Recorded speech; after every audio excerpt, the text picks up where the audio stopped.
존재값이라는 제목으로 오늘 이 시간 말씀을 함께 나눌 때 각자의 들려주시는 주님의 음성이 있기를 주의 이름으로 축원합니다. 누구나 자기 자신의 인생을 뒤돌아서 가만히 생각해 본다면 어느 시점에 소유나 어떤 영향력, 어떤 일, 어떤 사건, 어떤 사람과의 만남을 통해서 자신의 인생을 획기적으로 전과 후를 의미 있게 나눌 수 있을 겁니다. 그런데 예수님 믿는 우리는 인생을 세상 사람과 달리 구분짓는데 그건 뭐냐면 예수님을 믿고 안 믿고로 인해서 인생의 전후로 획기적으로 나눌 수 있다는 것입니다. 왜냐하면 예수님 안 믿으면 지옥이요, 예수 믿으면 천국이고, 또 예수 안 믿으면 죄인이요, 예수 믿으면 의인이요, 예수 안 믿으면 마귀의 세력이 있는 자요, 예수님 믿으면 하나님과 함께 사는 이 놀라운 영적인 어떤 이 구분짓는 사건이 바로 예수님 믿고 안 믿고의 차이라는 것입니다. 그런데 믿는 자들의 또 하나의 인생을 전후로 구분짓는, 나눌 수 있는 중요한 관점이 하나가 있습니다. 그건 뭐냐면 자신의 존재값입니다. 나 자신이 얼마짜리냐라는 거에 대해서는 우리 자신은 잘 모릅니다.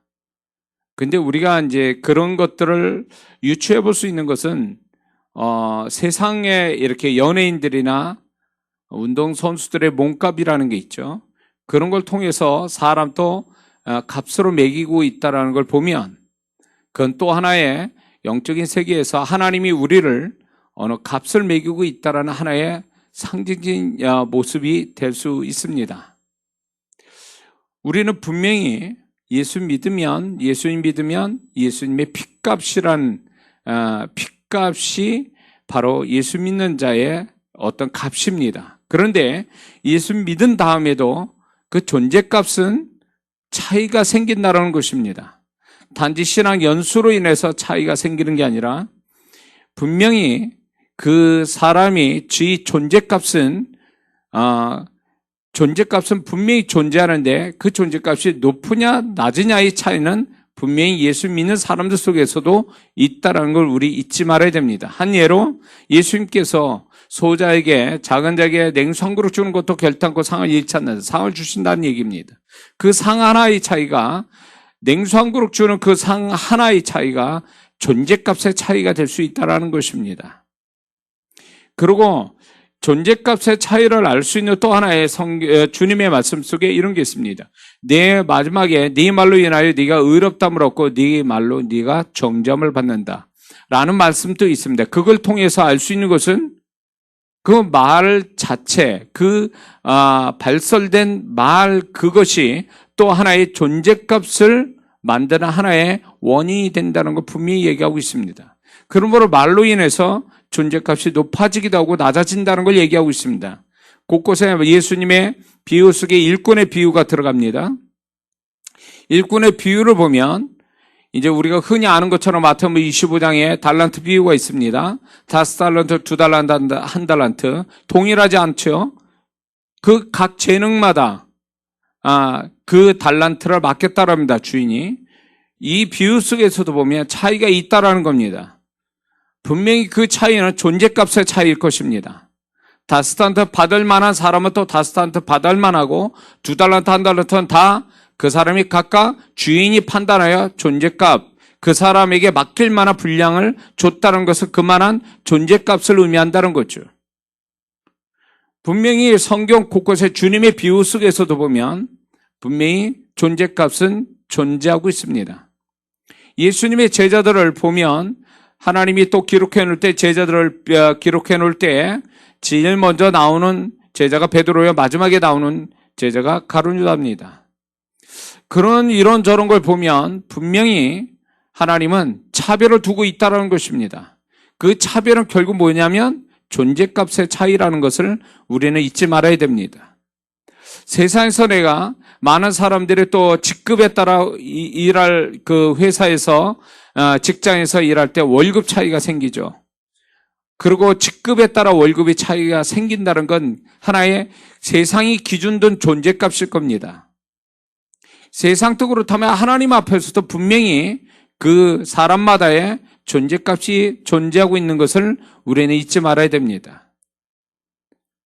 그러므로 존재값이 낮을 때와 높을 때에 인생의 앞뒤의 차이가 분명히 있다라는 것, 그것이 인생을 구분해 볼 필요가 있다는 것입니다. 예수 믿는 사람은 내가 존재값이 높을 때와 낮을 때에 오는 현상, 그걸 좀 캐치할 수 있는 감각이 있어야 됩니다. 저 같은 경우에도 이렇게 돌이켜보면 하나님 앞에 하나님을 기쁘시게 할 때에, 그래서 내가 볼 때 하나님이 정말로 과거보다도 좀 내가 존재값이 낮다라면 생각지 않는, 기도하지 않아도 응답을 주시는 게 있고 채워주시는 게 있고, 생각지 않은 또 여호와 일을 경험하게 되고, 이런 어떤 하나님 기분 좋은 일들이 막 생깁니다. 그리고 하나님의 나타나심이 너무 분명하고 선명해서 두려울 정도로 그 하나님의 나타남을 또 경험하게 됩니다.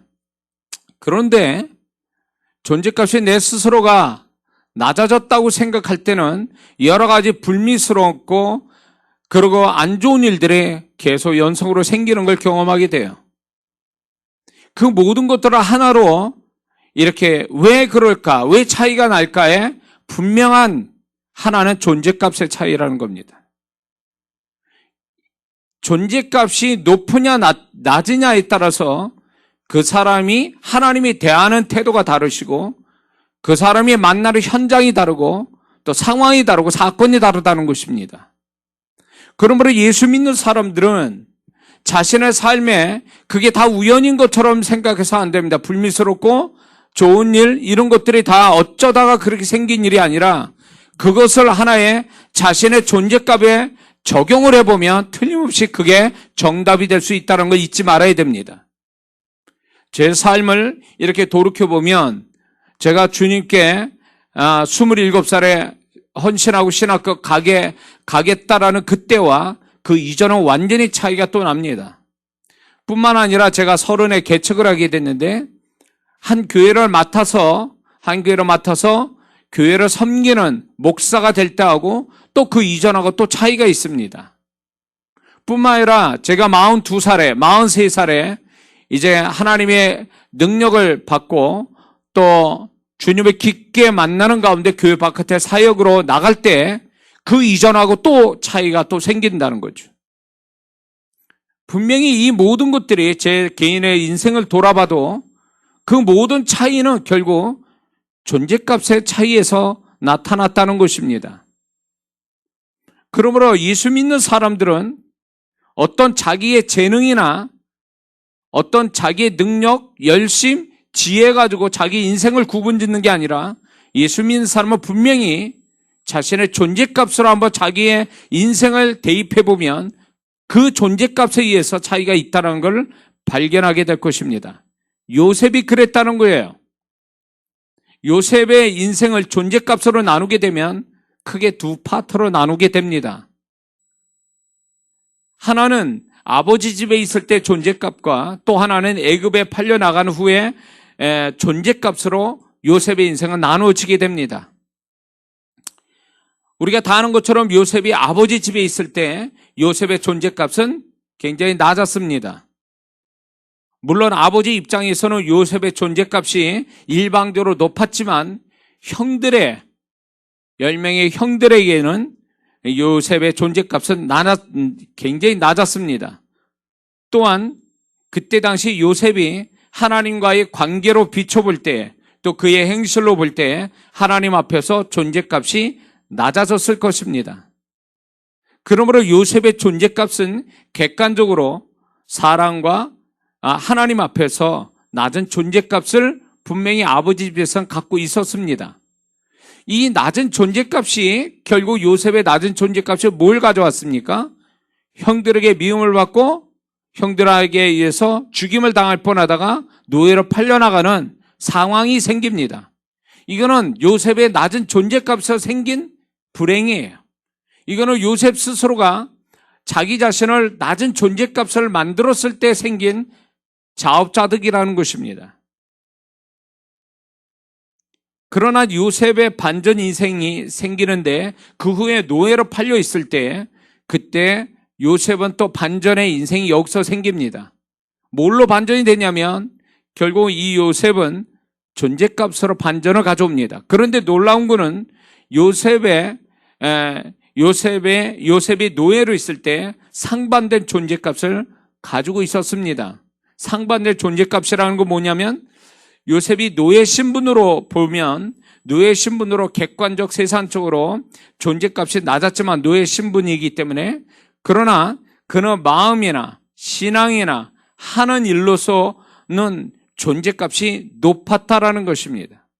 그 증거가 하나님이 함께 하셨고 형통한 자가 되고 형통한 일이 생기고 그래서 보디발 가정의 가정 총무까지 되었다는 것으로 알 수가 있습니다. 근데 더 나아가서 그는 하나님에 대한 거룩함을 갖게 되죠. 죄를 범하지 않으려는 거룩함을 유지하려는 그 마음과 또 하나님의 의식이 있었다는 것입니다. 그리고 그는 영적인 구하지 않는 꿈꾸는 은사, 영적인 능력까지도 가졌다라는 걸 통해서 그는 분명히 존재값이 높았다라는 하나의 증거가 될 수 있습니다. 그런데 이제 시간이 지나면서 요셉의 존재값이 바로 앞에까지 가고 바로에게 도움을 주는 데까지 가고 바로 총리가 되는 존재값으로 굉장히 상승하게 됐죠. 이 요셉을 보면서 우리는 세상에서 우리가 비록 세상 사람들이 바라볼 때는 낮은 존재값으로 나를 취급한다 할지라도 우리가 만약에 마음이나 신앙의 수준이 높고 그리고 어디에서나 필요한 역할을 하고 또 다른 사람의 선한 영향력 또 다른 사람을 요셉처럼 잘되게 하는 영향력을 갖게 된다면 그는 하나님 앞에서 존재값이 높은 자요 또 결국 세상 또 나중에 그것을 알아주는 또 하나님이 그 사람이 세상에서 존재값이 높은 사람이라는 그 사실을 하나님이 축복으로 알릴 수도 있음을 요셉을 통하여 우리에게 말씀해 주고 있습니다. 그러므로 예수 믿는 사람은 우리가 높은 위치에 있다고 해서 그 사람이 존재값이 높은 것은 결코 아닌 걸 알아야 됩니다. 높은 위치에 있는 게 아니라 초대 왕 사울이 하나님이 그 사람이 겸손하여 왕이 될 수 있는 존재값을 그 당시엔 가졌지만 왕이 된 다음에 그의 존재값이 형편없이 떨어졌죠. 왕의 신분이 결코 그 사람을 존재값을 높이지 못했다는 걸 알 수 있습니다. 사울은 왕의 신분의 높은 존재, 어떤 그 신분의 값을 갖고 있었지만 그 사람 존재에 대한 값은 형편없기에 결국 왕에서 또 그는 비극을 맞이하게 되는 사람이 되고 마는 것입니다.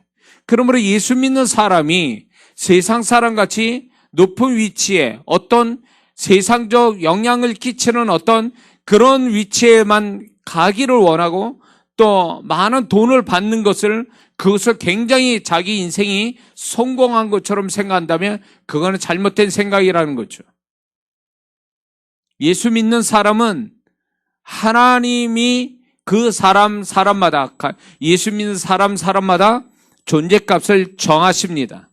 그 사람이 어떻게 매일 오늘 하루를 볼 때 하나님이 정말로 존재값을 더 쳐줄 수 있는 어떤 삶을 살았는지를 하나님은 살펴보시고 그 사람을 분명히 하나님 기뻐하는 모습을 가졌다면 그 하루만큼의 존재값은 높아지게 될 것입니다. 하나님은 우리를 체크하고 계세요. 머리털까지 다 세셨다라는 얘기는 하나님은 세밀하게 우리를 보고 계시고 알고 계신다는 얘기겠죠. 그거를 통해서 하나님은 우리의 존재값을 매기신다는 겁니다. 그러므로 예수 믿고 우리가 죽는 순간까지는 나의 존재값은 들쑥날쑥할 거예요. 업다운이 있을 겁니다. 그러나 그 존재값이 업다운이 생긴다고 해서 수평으로 업다운이 아니라 이 대각선으로 올라가면서 업다운이 되는 것이 그게 정상적인 모습이 될 줄 믿습니다. 예수 믿는 사람은 세월이 갈수록 존재값이 높아지는 것이 신앙생활 잘하는 모습입니다. 그러기 위해서 우리는 어느 순간만 하나님 앞에 잘해서 존재값을 한꺼번에 훅 올렸다가 한 마리 툭 떨어지는 그런 주식시장처럼, 세상 주식시장처럼 올라갔다가 훅 떨어지는 그런 게 아니라 우리는 꾸준하게 하나님 앞에 존재값을 높여가는 사람이 존재와 신앙과 삶에 잘 사는 거고, 그 사람이 천국에 넉넉하게 들어갈 수 있는 사람이 될 수 있는 줄 믿습니다. 신앙생활은 폭식이 아니에요. 안 하다가 안 먹다가 어느 날 많이 먹고 배탈 나고, 그러다 또 안 먹다가 어느 순간에 엄청 먹어가지고 배탈 나면서 비만으로 가는 그런 신앙이 아니란 말이에요. 우리 신앙은 끊임없이 꾸준히 오늘 하루를 정말 하나님 앞에 존재값을 내가 무엇으로 높였는지를 생각하면서 하루를 마감하는 그런 하루하루에 충실한 신앙이, 하루하루에 열심으로 사는 그리스도인이, 그 사람이 결국 후회 없는 인생을 살게 될 줄로 믿습니다. 그러므로 중요할 때만 하나님 앞에 존재값을 높일 것이 아니라 이 평범한 날 속에 우리 자신들을 존재값을 높이기 위해서 오늘 하루 하나님이 기뻐하고 그 존재값에 조금이라도, 하다못해 세상 표현으로 할 때, 돈으로 표현할 때 10,000원짜리라도 내 존재값이 10,000원 이상이 되는, 또 그런 어떤 증가할 수 있는 존재값의 모습을 나는 가졌는지, 아니면 내가 지금 100만원짜리인데 오늘 하루를 잘못 살아가지고 그게 10만원이나 깎여가지고 90만원짜리의 존재값으로 떨어지지 않았는지를 다시 한번 우리는 살펴보는 사람이 되어야 될 줄 믿습니다. 근데 요셉의 인생을 다시 돌아와서 보면 요셉의 존재값이 높아진 것은 아이러니하게 그가 만난 고난에서 시작됐다라는 것입니다. 요셉은 비록 아버지 집에서는 낮은 존재값으로 있어서 스스로 불행을 자초한 고난이었지만, 결과적으로 고난은 요셉의 존재값을 높이는 역할을 하게 됐습니다. 그 요셉이 노예로 있음으로 인해서 그의 존재값은 상승하게 됐죠. 아버지 집에 편안하게 있을 때보다도. 그래서 고난은 우리의 존재값을 낮추는 것이 아니라 존재값을 높일 기회를 준다는 것입니다. 그래서 고난을 받았을 때, 환난을 당할 때 존재값마저 낮아진다면 그 사람은 그 환난을 계속 갈 것이고, 그 사람은 더한 고통을 받게 될 것입니다. 하나님이 우리에게 고난을 허락하시는 것은 우리를 고통으로 밀어넣는 것을 즐겨 하시는 게 아니라 그 고난을 통해서 우리 자신의 존재값을 높이기를 바라시는 하나님의 뜻이 거기 있음을 우리는 알아야 될 줄 믿습니다. 우리가 고난 속에 우리가 존재값을 낮추게 되면 결국 그 사람은 더한 고통으로 내려갈 수밖에 없다는 걸 알아야 됩니다.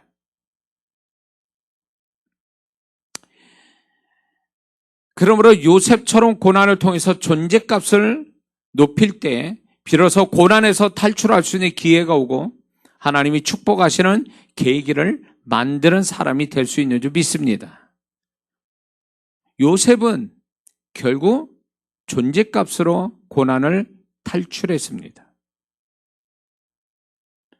우리가 이 고난을 자신이 각자 경험하는 그 고난에 어떤 세상적 방법이나 어떤 방법과 수단을 가지고 탈출할 게 아니라 존재값으로 탈출하는 영적인 그리스도인이 되어야 될 줄 믿습니다. 요나를 보면은 요나는 물고기 뱃속에 들어가게 됐죠. 왜 들어갔을까요? 그는 하나님의 분명히 명령을 받고 니느웨로 가야 될 사람이 다시스로 가는 배를 탔습니다. 의도적인 불순종이죠. 그 불순종이 요나의 존재값을 낮추게 됐습니다. 요나의 존재값이 낮아지니까 어떤 일이 벌어졌어요? 그 탄 배에서도 풍랑을 만나게 되고, 그뿐만 아니라 제비뽑기에서 그 요나가 바다에 던지움을 받는 비극을 또 경험하게 됩니다. 거기에다 물고기 뱃속에 그나마 천만다행인 게 물고기 뱃속에 들어갑니다. 요나의 낮아진 존재값이 세 가지를 경험한 거예요. 풍랑을 만나고 바다에서 던짐을 받고 사람 위에서, 거기다 물고기 뱃속까지 들어가는 세 가지 고난을 당하게 됩니다. 그런데 요나는 그 물고기 뱃속에서 그는 다시금 하나님 앞에 회개하고 다시금 하나님의 뜻에 순종하는 마음을 갖게 됐을 때에 존재값은 다시 그 본래의 존재값으로 올라가게 되고 그 결과 물고기 뱃속에서 나오게 되는 사람이 되지요. 이 모든 게 이 존재값을 낮아지고 높아지는 것을 누가 알았습니까? 하나님만 알고 계셨어요. 그리고 그 상황을 존재값에 맞는 그 현실을 누가 허락된 거예요? 하나님이 허락했다는 거예요. 우연인 것 같지만 그게 하나님, 네 존재값이 마이너스니까 마이너스 현실을 만나는 거야. 네 존재값이 플러스니까 나는 플러스 현실을 너한테 주는 것뿐이야. 이렇게 말씀한다는 겁니다. 그러므로 우리 주 오신 성도들, 또 이 영상에 같이 참여하는 성도분들은 분명히 아셔야 됩니다. 내 인생이 어떻게 흘러갈 것인가? 그건 분명합니다. 내가 존재값을 높이면 그 존재값 높인 데서 오는 현실을 만나게 될 거고, 존재값이 낮아지면 낮아진 현실을 만나게 될 거예요. 그거는 누가 존재값을 낮아지고 높아지는 걸 누가 그거를 그렇게 만들까요? 본인이에요. 그리고 하나님은 거기에 맞춰서 일하실 분이라는 거죠. 근데 분명한 사실은 내 존재값이 낮아지면 하나님은 그걸 원치 않아서 그 사람이 존재값이 높아지기 위해서 고난도 허락하시고 징계도 하시는 거고 여러 가지 힘든 상황들 허락하실 수밖에 없어요. 그래서 예수 믿는 사람들은 존재값이 낮아지면 하나님 뜻이 아니기 때문에 아무리 그 사람이 열심을 내고 똑똑하고 지혜롭게 살아도 나중에 그게 다 헛일이 될 수도 있다는 걸 알아야 됩니다.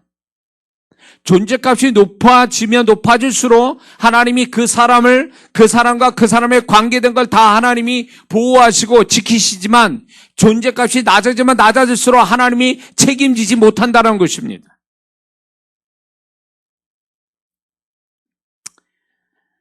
요셉은 13년 동안은 노예 죄인 신분에서 벗어날 수가 없었습니다.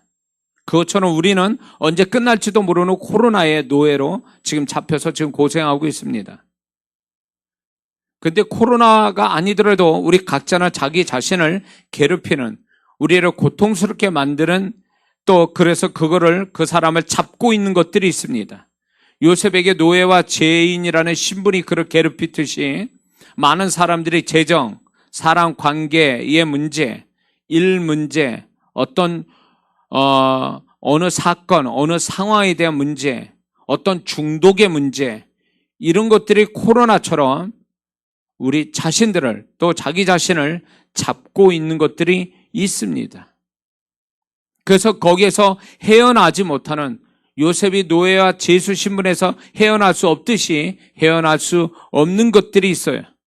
우리가 지금 코로나에서 헤어날 수 없는 것처럼 각자의 괴롭히는 어떤 그 무엇이 그 사람의 발버둥쳐도 헤어나지 못하는 것들이 있다라는 것입니다. 그럴 때 단 한 가지, 거기에서 탈출하고 거기에서 벗어날 수 있는 길은 요셉처럼 존재값을 높이는 거예요.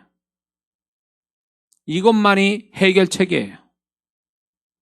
근데 그게 아니라 세상적 방법, 세상적 어떤 수단만 가지고 자꾸 그곳에서 탈출하면 할수록 그것은 해결이 아니라 더 문제를 꼬이게 만드는 원인이 될 수도 있다는 걸 우리가 알아야 됩니다. 존재값은 하나님이 알아서 저절로 우리의 존재값을 높여주시는 게 아닙니다. 예를 들어서 카드를 많이 쓰면 포인트를 많이 이렇게 쌓아주죠. 카드 회사에서.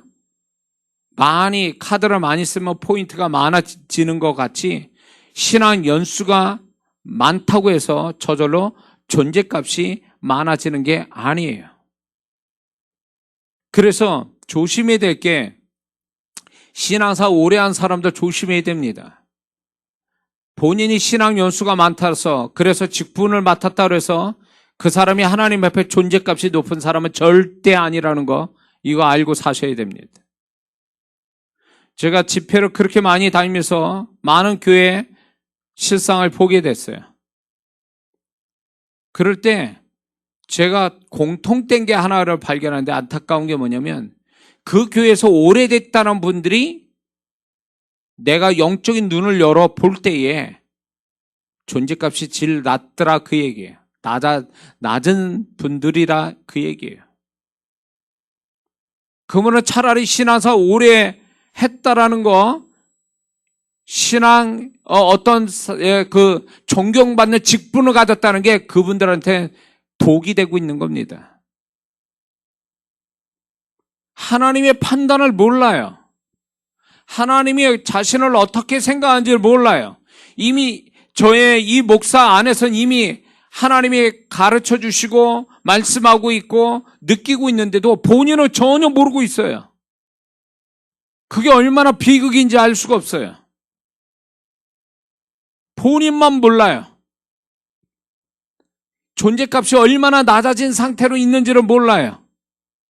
그렇게 있다 보니까 그런 분들이 주님이 얼마나 자신을 사랑하고 얼마나 같이 함께 하시고 자기를 얼마나 축복하는지 증거를 못 대요. 제가 그분들을 다 그렇다는 건 아니에요. 그러나 제가 만나보는 그분들은 참 슬픈 분들이 많아요. 그게 다예요. 직분이 다고 연수가 다고 그 교회에서 오랫동안 터줏대감 했다는 게 그게 다예요. 하나님 앞엔 전혀 존재값이 안 나온다라는 거죠. 그거에 대한 아픔이나 그거에 대한 위기나 그거에 대한 억울함을 안 가져요. 거룩한 억울함을 안 갖습니다. 은혜도 못 받아요. 제가 집회해 보면 그분들이 더 은혜를 못 받아요. 심령이 이미 굳어진 상태로 있어가지고. 영적인 분이 그 신앙 연수가 더 많아지고 직분이 어느 정도 영향력이 있는 직분이 되면 더 영적인 사람이 돼야 되는데 영적인 사람이 아니라 육으로 똘똘 뭉쳐가지고 돌멩이처럼 단단한 그런 분들이 너무 많다는 거죠. 그러니까 자기 자신을 인지를 못해요. 하나님이 자신이 얼마나 문제가 많고 존재값이 낮은 사람인가를 인식을 못한다는 얘기예요. 까딱 잘못하면 그것이 결국은 하나님의 역사와 사단의 역사 경계선에서 머물고 있다가 사단의 도구가 되어버리는 경우도 허다하게 있습니다. 존재값이 낮으면 사단의 도구가 될 확률은 높아요. 존재값이 높으면 하나님의 귀하게 쓰임받는 사람이 되는 건 틀림없는데 반면에 존재값이 낮아지면 그 사람의 심령과 삶이 엉망일 뿐만 아니라 사단의 도구가 될 확률은 높아요. 위험스럽다는 거예요.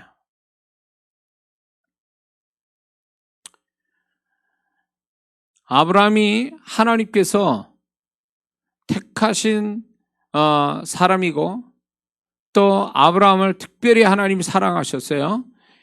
그 고향을 떠나서 가나안 땅에 가는 그 믿음 하나님이 굉장히 칭찬하셨죠. 굉장히 귀히 여기셨습니다. 그래서 굉장한 약속을 주십니다. 그러나 아브라함이 가나안 땅에 있지 않고 하나님이 약속한 땅에 있지 않고 자기 자신의 잔머리로 애굽 땅으로 내려갔을 때 그가 당한 일은 뭡니까? 수치를 당하고 부끄러움을 당하고 죽을 뻔했고 아내를 다른 남자에게 하나님 아니면 주게 되어버린 두 번의 일이 또 생기고요. 이게 왜 그런 일이 벌어졌습니까? 한 사람에게서 어떤 때는 하나님의 놀라운 기적의 사람이 되어버리고 형통의 사람이 됐는가 하면 어느 한쪽에서는 정말로 부끄럽고 수치스러운 아브라함의 모습을 보이는 것은 결국 뭐냐면 아브라함의 존재값이 떨어지면 수치를 당하고 아브라함의 존재값이 높으면 가는 데마다 이기게 하고 형통케 했다라는 거예요. 한 사람의 역사 속에 형통이냐 수치냐 이게 같이 엇갈려 있는데 그거는 그 기준은 존재값의 차이라는 거예요.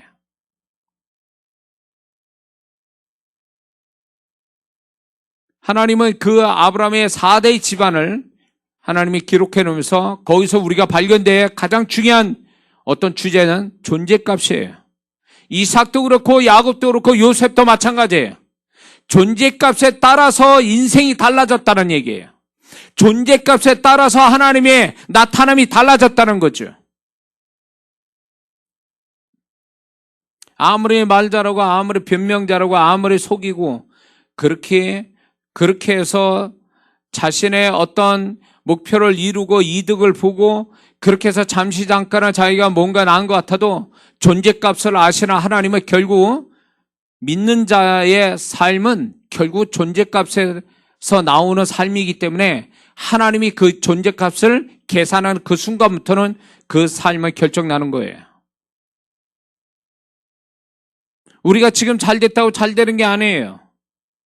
우리가 존재값이 지금 나와서 잘 되는 것 같지만 존재값이 떨어지면 그 잘 되는 삶도 어느 순간에 뒤집어질 수 있어요. 그래서 우리 자신들은 항상 우리 자신을 돌아봐야 돼요. 내가 존재값이 정말 과거보다 좀 나은지 어제보다 나은지를 살펴봐야 돼요. 분명히 그렇게 존재값이 떨어지면 무슨 현상이 일어나냐면 그 사람 마음 안에서 아파하시는 그 성령님의 어떤 움직임이 그 사람 마음속에 있어요. 불쾌하게 느끼고 뭔가 안타깝게 여기고 그리고 좀 불안하게 느끼시고 뭔지 모르게 슬퍼하시는 그런 성령님이 내 안에서 내 존재값이 떨어질 때 나타나신다는 거예요. 감지하고 있어야 되는데 감각이 없으니까 지금 내가 뭔 짓을 해도 내가 존재값이 떨어졌다라는 어떤 증거들을 내한테 주시는 그분이 없다 그 얘기예요. 위험스러운 거죠. 영적인 사람은요, 육적인 사람과 영적인 사람의 존재값에 대한 감각은요, 육적인 사람은 아무리 뭔 짓을 해도 그 사람이 존재값이 떨어졌다는 사인이 없어요. 어떤 징조가 없다 그 얘기예요. 어떤 그 사인이 없어요. 시그널이 없어요. 존재값이 떨어졌다라는 위험 신호가 없다 그 얘기예요. 꼭 뭐 같냐면 간암은요 증세가 없어요. 증세가 없이 갑자기 암이 어느 병원에 딱 갔더니 검사에 암입니다 이렇게 나와서 얼마 안 있다가 죽는 게 간암이에요. 증세가 없는 위험스러운 병 많습니다. 죽기 직전에 발견되는 것들도 많아요. 육적인 그리스도인은 자신이 존재값이 엄청 떨어졌음에도 불구하고 그거를 위험하다고 하는 시그널, 영적인 시그널을 이렇게 못 받을 뿐만 아니라 감지할 수 있는 능력이 없어요. 육적인 사람은요. 그러나 영적인 사람은 비록 연약해서 자신이 존재값이 떨어지는 어떤 현상이 일어나면 시그널을 알 수 있다 이거예요. 내가 존재값이 떨어졌구나. 내가 문제가 있구나. 자기 감정이 아닌 자기 생각이 아닌 자기 존재값 떨어진 걸 이렇게 계속 신호로 보내는 성령의 역사가 그 안에 있다 이거예요. 그거를 알아챌 수 있는 사람이 영적인 사람이거든요. 자, 잘 들으셔야 돼요. 자기가 원래부터 하나님이 우리의 존재값의 평균치를 알고 계세요. 내가 지금 존재값이 얼마인지 알고 있어요. 그러면 떨어지면 떨어진 대로 내가 예를 들어서 그 존재값이 평상시에 100이에요. 근데 내가 뭔가를 잘못해가지고 회복하지 않는 채로 10 정도 떨어졌어요. 90으로 떨어졌어요. 그러면 내 안에서 성령께서 존재값 떨어졌다고 계속 신호를 보내거든요. 그러면 육적인 사람은 캐치 못하지만 영적인 사람은 바로바로 캐치해서 뭔지 모르게 내가 자신이 자기가 아닌 다른 인격이 나를 뭔가 이렇게 끌고 가고 뭔가를 알게 하려고 하는 그런 것들을 시그널을 알아채서 방향을 바꾼다 그 얘기예요. 근데 또 반대로 내가 평상시 100인데 그 존재값이 이게 조금 내가 좀 잘하고 있다라면 존재값이 10 정도 올라왔어요. 110 정도. 그러면 그렇게 잘하고 싶 정도 더 잘하고 있다는 것을 또 그거에 대한 시그널을 자꾸 보내요. 너 잘하고 있어. 그래서 은혜도 잘 받게 되고 깨닫기도 잘 되고, 그리고 뭔가 조그만 내게 기분 좋은 일들이 또 생기고, 이런 것들로 하나님이 너 잘하고 있어. 네 존재값이 좀 더 나아졌어 라고 하면서 그거에 대한 보상, 그거에 대한 증거들을 주신다, 그 얘기예요. 뿐만 아니라 이 사람이 존재값이 점점 낮으면 자기가 원하지 않는, 구하지 않는 영적인 거, 육적인 축복들이 막 오기 시작해요. 이게 존재값에서 그 존재값이라는 기준을 두고 하나님이 이렇게 우리를 나타남이 다르다는 걸 우리는 알아야 됩니다.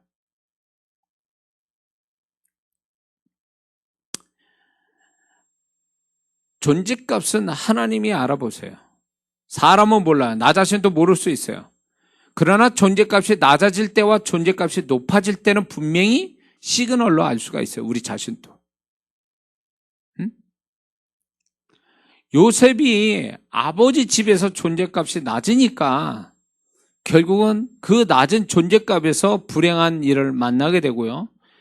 요셉이 노예로 있었지만 존재값이 높으니까 그는 존재값이 높은 대로 그 현실을 만나게 되는데, 그게 가정 총무요, 바로 앞에 가고 바로의 총리까지 가는 존재값으로 그 존재값이 어떠한지를 다 알려주셨다, 그거죠.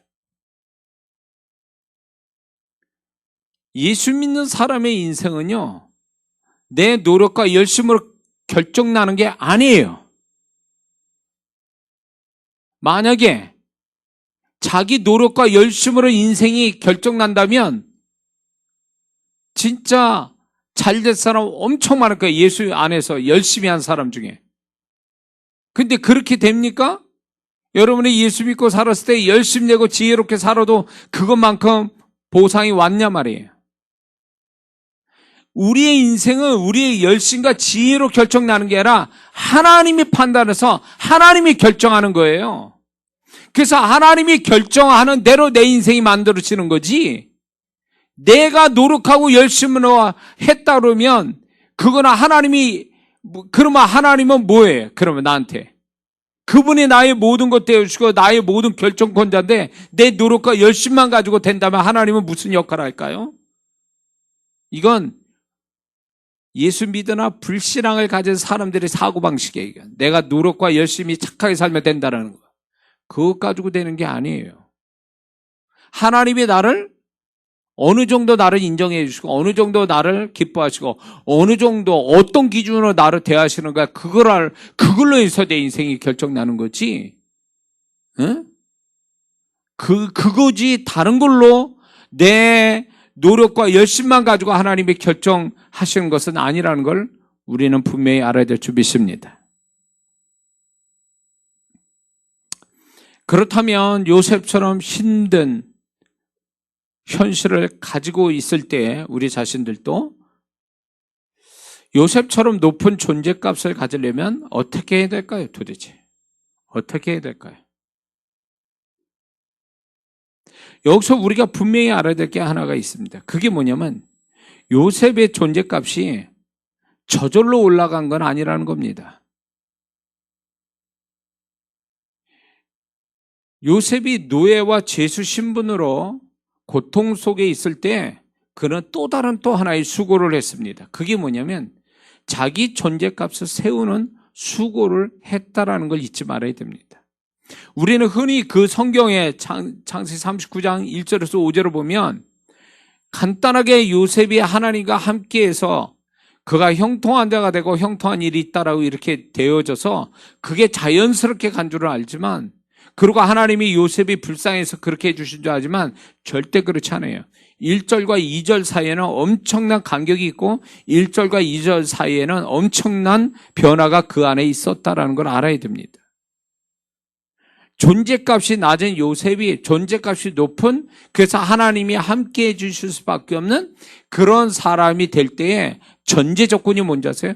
그 사람 자신이 먼저 뭔가 존재값을 높이는, 하나님이 함께 해주실 만큼의 존재값을 높이는 작업을 먼저 했다라는 걸 전제로 하는 거예요. 그러니까 요셉은 노예와 죄수 신분도 괴로운데 거기다가 자기 존재값을 높이는 그 수고를 열심히 했기 때문에 존재값이 높은 데서 사건이 나온 거지 저절로 어쩌다가 된 게 아니라는 거예요. 응? 자, 요셉이 그 전에 낮은 존재값, 아버지 집에서는 영적인 꿈을 꾸는 사람이었습니다. 그러나 분명한 것은 영적인 꿈을 꾸었지만 그의 존재값은 높아지지 않았습니다. 형들한테 미움받을 정도면 그는 영적인 꿈을 꿨지만 존재값은 높지 않고 낮아졌다는 걸 의미하고 알 수가 있죠. 그는 꿈꾸는 은사만 있을 뿐 그것이 존재값으로 연결되지 못했다는 것입니다. 그래서 은사만 있고 존재값은 여전히 낮아져 있음을 의미하는 것입니다. 그런데 여기에서 우리가 한 가지 짚고 넘어가야 될 게 뭐냐면 제가 많은 사역자들 훈련시키고 가르치는 데서 강조하는 게 그겁니다. 내게서 은사가 나타나고 능력이 나타났다고 해서 그 은사나 능력 이꼴 존재값하고 같이 동일하다고 생각하는 사역자들이 종종 있습니다. 그건 굉장한 착각이에요. 잘못됐다는 것입니다. 영적인 은사나 능력이 나타난 데서 그 사람이 존재값이 동일하다는 공식은 성경에도 없어요. 오히려 예수님께서 말씀하시기를 그날에 많은 자들이 길에 선자 노릇도 하고 병도 고치고 귀신을 쫓고 권능을 행하였다라고 예수님께 고백할 때 예수님이 내가 너희를 도무지 알지 못하느라 불법을 행한 자들아 이러면서 그들을 알아주시지도 않고 오히려 책망하시는 그거는 뭘 얘기하는 거예요? 은사나 능력이나 거룩한 신분이 그 사람의 존재값은 아니라는 걸 가르치고 계시는 거예요. 응? 아무리 나를 통해서 수많은 사람이 죽은 자가 살아났다 한지라도 그 죽은 자를 살리는 그 능력이 그 사람의 존재값이 아니라는 거예요.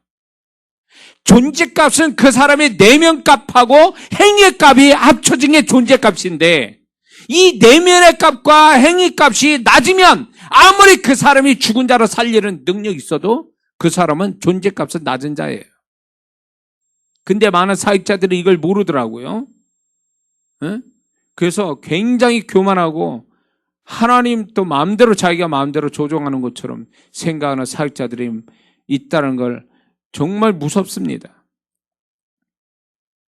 요셉이 꿈꾸는 은사는 있어요. 그러나 그의 존재값은 꿈꾸는 은사하고 비례하지 않았다라는 거예요.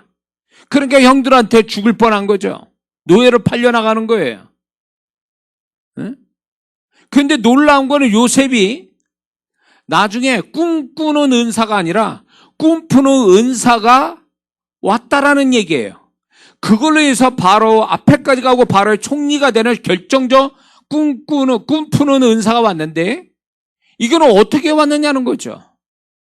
요셉이 구하지도 않았는데 이걸로 해서 바로 총리까지 가게 된 요셉이 이걸 볼 때 요셉이 단지 꿈푸는 은사, 영적인 은사가 개발돼서 그가 바로 총리까지 간다면 그 잘못 해석하고 있는 겁니다. 요셉의 꿈푸는 은사와 더불어 그는 존재값이 높아졌다는 걸 의미하는 거예요. 바로 앞에까지 가고 바로 총리가 됐다는 건요. 그러면 꿈꾸는 은사에서 꿈꾸는 은사까지 가는데 그 존재값을 어떻게 그가 높아졌는가를 제가 이 말을 이해하게 된 것은 제 경우를 좀 얘기하면 이해가 좀 될 것 같기도 해서 얘기하는데 제가 처음에는 방언밖에 못하고 좀 신유 은사가 좀 있었고 그 외에는 아무것도 나타나지 않은 그리고 한 교회 조그맣게 몇 명 섬기는 성도에서나 사역해주는 사람이었지만 오늘날 하나님께서 제게 능력을 부어주시고 기도하게 하시고 정결하게 하신 다음에 교회 바깥에 사역을 하기 시작할 때에 그때 많은 사람들이 또 많은 사람이 오고 많은 하나님의 능력들이 나타나게 됐는데 그것이 저절로 된 게 아니라 저는 한 1년 반 정도 하나님 앞에 시간을 보내고 거룩해지고 기도하고 그런 시간들이 있었다라는 거죠. 수도사처럼 생활했던 그 시간들이 있었어요. 그걸 통해서 하나님은 내적인 치유도 주시고 거룩함도 저한테 부어주시고 그러면서 하나님과 깊은 교통을 가져오게 하시고 또 말씀이 깊은 깨달음을 갖게 하시는 이런 영적인 어떤 수준을 높이는 그런 작업이 있은 후에 하나님이 교회 바깥의 사역으로 나가게 하셨는데, 그러므로 요셉이 꿈꾸는 은사에서 꿈꾸는 은사가 존재값을 높이게 됐다는 것은 그가 꿈꾸는 은사가 오기까지에 얼마나 치열하게 하나님 앞에서 노예와 제수지만 하나님 앞에 얼마나 많은 시간을 하나님 앞에 시간을 보냈는지를 얘기해 주는 것입니다. 저절로 그렇게 어느 날 갑자기 요셉이 꿈꾸는 은사가 저절로 온 게 아니에요. 그 정도 영적인 수준이 올 정도면 하나님 앞에 그거를 인정받아서 주실 만큼의 하나님 앞에 보내는 시간이 있어야 되고 하나님이 인정하는 존재가 돼야 그게 저절로 오는 거예요. 그 얘기는 요셉이 그만큼 영적인 사람이 됐다는 걸 얘기하는 거죠. 이미 증거가 있잖아요. 보디발 아내에서 죄를 범하지 않으려고 하나님의 의식을 가지고 있는 그 자체가 그의 존재값이 얼마나 높으며 그가 꿈푸는 은사와 함께 더불어 존재값이 얼마나 높은가를 얘기해 주는 거예요. 그거는 저절로 온 게 아니라 요셉이 얼마나 많이 하나님 앞에 시간을 보내고 하나님과 친밀함을 가졌는가를 증거하는 것입니다. 그러므로 이제 사역자분들이 이런 게 있습니다. 하나님 앞에 하나님과 교통하고 친밀함을 갖고 자기 자신을 들여다보고 주님으로부터 사역받고 깊이 주님의 다루심을 받는 이 과정 없이 사역을 하게 되면 영적인 기술자, 영적인 능력을 나타나고 은사를 나타나는 기술자는 될지 몰라도 그 사람은 존재값이 하나님 앞에 높은 존재값 갖기는 어렵습니다. 그래서 사역자가 능력을 행하다가 막판에 하나님께 버림당하고 잘못되는 경우는 허다하게 많거든요. 왜 그럴까요? 존재값이 안 되는 거예요. 존재값이. 적어도 자신이 하나님이 자신을 통해서 그만한 능력과 은사가 나타나면 그거와 비례해서 존재값이 높아야 그거를 인정받고 하나님께 축복을 받는다는 걸 알아야 됩니다. 그러므로 요셉같이 우리가 정말 힘든 상황에 놓일 때에 우리는 탈출하려면 존재값이 높아야 되는데 요셉은 어떻게 해서 존재값이 높아지고 있었는가에 대해서 우리는 먼저 요셉처럼 더 영적인 사람이 고난 속에 더 영적인 사람이 되려고 발버둥 쳐야 된다는 것입니다. 요셉은 분명히 노예와 죄수 생활이 쉽지는 않았겠죠. 그러나 플러스 하나님 앞에 존재값을 높이기 위한 자기 수고, 이게 있어서 영적인 사람 되고 존재값을 높임으로 인해서 그는 거기서 탈출하게 되고 거기서 오히려 그 속에서 축복받는 사람이 될 수 있었다라는 거죠. 그러므로 우리가 이 코로나 상황 속에 힘들고 어려운 상황 속에 우리가 존재값을 높이는 어떤 시간들로 보낸다면 요셉처럼 분명히 하나님께서 이런 속에서도 여호와의 일회가 있고 이런 속에서 그 사람을 위한 새 일이 있고 이런 속에서도 그 사람을 세우시는 역사가 반드시 있게 될 줄 믿습니다. 또 두 번째는요, 우리가 존재값을 높이려면 이 어려운 상황에 요셉처럼 자신을 돌아보는 기회를 많이 가져야 됩니다. 오늘 장로님이 이사했는데 연락이 없어서 어떻게 된지 알 수가 없는데, 이사를 가면 이사 가기 전에 우리 교회 식구도 이제 몇 가정이 이사를 했지만 이사 가게 되면 먼저 다 짐을 정리하죠. 버릴 거 버리고 물건을 정리합니다. 그것처럼 우리가 뭔가 어려운 상황이 만나면 그거는 한마디로 하나님의 메시지인데 정리해라. 버릴 거 버리고 뭔가 명확하지 않는 걸 정리시키라고 하는 하나의 사인이거든요. 그래서 우리가 어려운 상황 때는 무조건 심플하게 하는 것이 잘하는 거예요. 어려운 상황에 자꾸 복잡하게 간다? 그 사람은 어리석은 사람이에요. 어려울수록 사람이 심플해져야 돼요. 심플해지려면 정리가 잘 돼야 돼요. 정리가 잘 되려면 생각을 해야 돼요. 이사를 하는데 아무 물건이나 막 버릴 수는 없잖아요.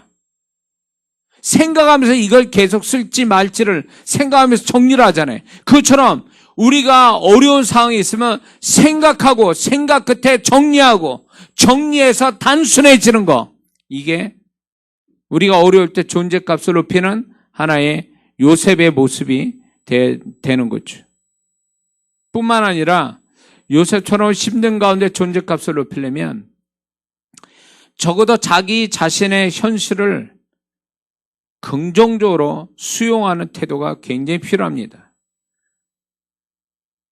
게으르고 불평하고 이렇게 된다면 그 사람은 결국 존재값이 스스로 낮추는 거지 높이는 것은 아니라는 것입니다. 요셉은 자신이 처해져는 현실에 어처구니 없고 황당해도 그 현실 속에 최선을 다해서 적응했다는 게 중요한 태도예요.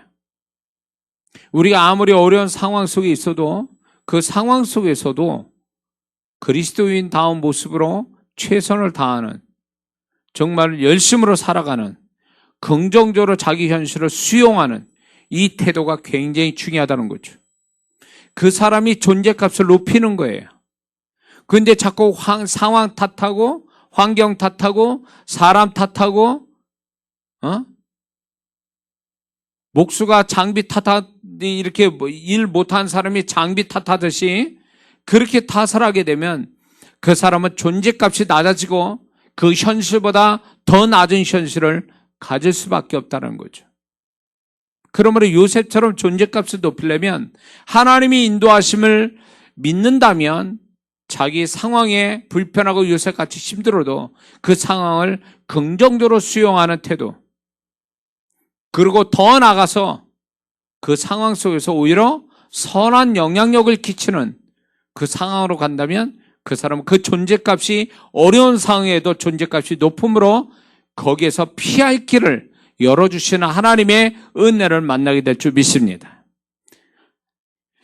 힘든 상황에 요셉처럼 존재값을 높이는 사람이 되려면 사람 의식만 할 게 아니라 환경 의식만 할 게 아니라 하나님의 의식을 분명히 가지고 살아야 됩니다. 하나님의 의식. 하나님의 의식이 어떤 의식이요? 하나님이 보고 계시고 알고 계신다는 의식이죠. 요셉은 그렇게 살았잖아요. 그때 율법이 있습니까? 교회가 있습니까? 뭐가 있어요?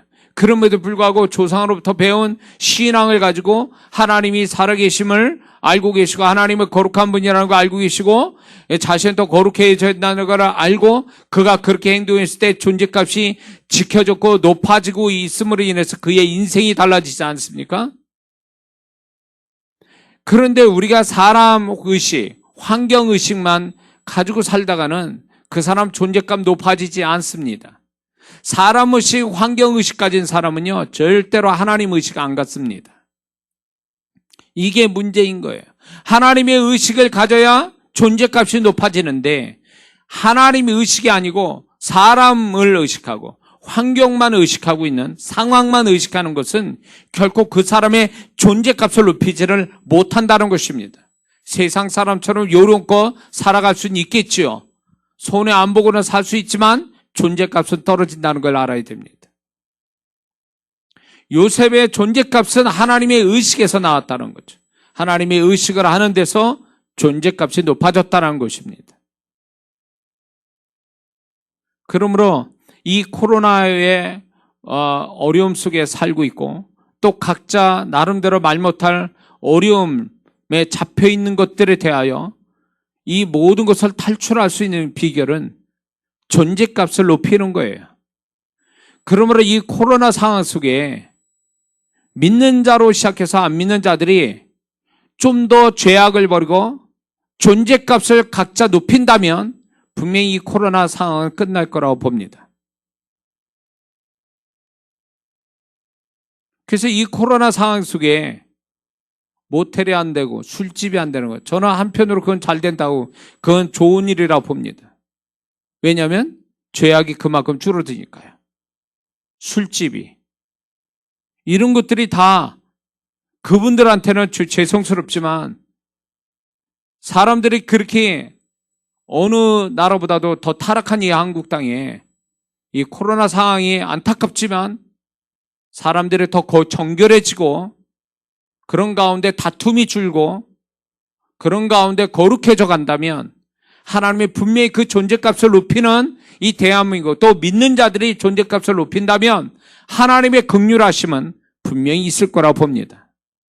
그래서 우리가 살아가면서 내 존재값이 지금 상황에 얼마나 되는지, 나는 이 어려운 상황 속에 나는 존재값을 높이고 있는지, 아니면 이 어려운 상황에 존재값을 그나마 있는 걸 다 까먹고 내가 낮아지게 하는 건지를 우리는 살펴서 이걸로 인해서 내 장래가 어떻게 올지를 결정된다는 걸 우리가 깨닫는다면 오늘 하루하루에 대한 삶을 다시 한번 하나님의 시각으로, 존재값의 관점으로 우리를 다시 한번 돌아볼 수 있는 우리 모두가 되어야 될 줄 믿습니다.